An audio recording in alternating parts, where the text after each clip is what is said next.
Ny mety toetry ny andro any an-dranomasina ny alahady 5 volana janoary 2024 amin'ny ora maraina hatramin'ny alatsinainy 9 volana janoary 2024 amin'ny ora maraina.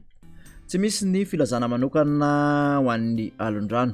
Makasika ny morontsiraka atsinanana Cap d'Ambre hatrany Cap Est isy orana tandrifin-drahona ny tapany atsimo omaina any akafa.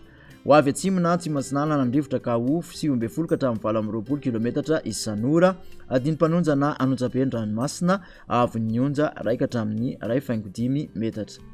Cap Est hatrany manoro anorambaratra. Ho avy atsimo na atsimo atsinanana nandrivotra ka ho 7 ka hatramin'ny 20 kilometatra isan'ora adiny-panonja na anonjam-be-ny-dranomasina avy onja 1 ka hatramin'ny 1.5 metatra.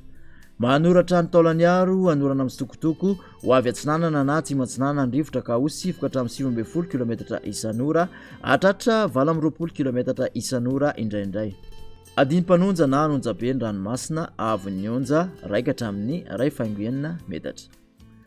Taolaniaro hatrany Cap Sainte-Marie ibalika ny masoandro ho avy atsinanana nandrivotra ka ho 20 ka hatramin'ny 7 kilometatra isan'ora hatratra 5 kilometatra isan'ora indraindray.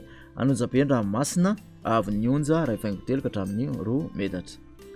Morontsiraka andrefana Cap Sainte-Marie hatrany Cap Saint-Vincent andrano amin'ny sitokotoko ho avy atsinanana na atsimo atsinanana nandrivotra ka ho 7 ka hatramin'ny 17 kilometatra isan'ora hatratra 5 kilometatra isan'ora indraindray any atsimon'ny Toliara. Adiny-panonja na anonjam-be-ny-dranomasina avy onja 1.5 metatra hatratra 2.5 metatra kosa any atsimon'ny Toliara. Cap Saint-Vincent hatrany Cap Saint-André omaina amin'ny ankapobeny fa isy tandrifin-drahona vitsy kosa manamorona ny faritra Melaky.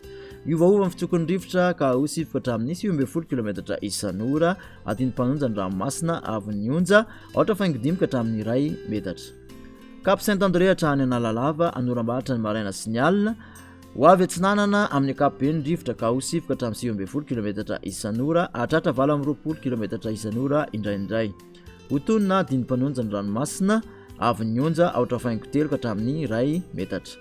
Anonja-be na ahery kosa anaty orambaratra.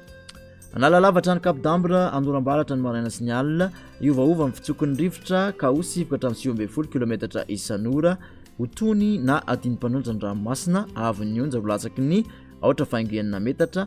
Anonja-be hatrany na ahery anatin'ny orambaratra.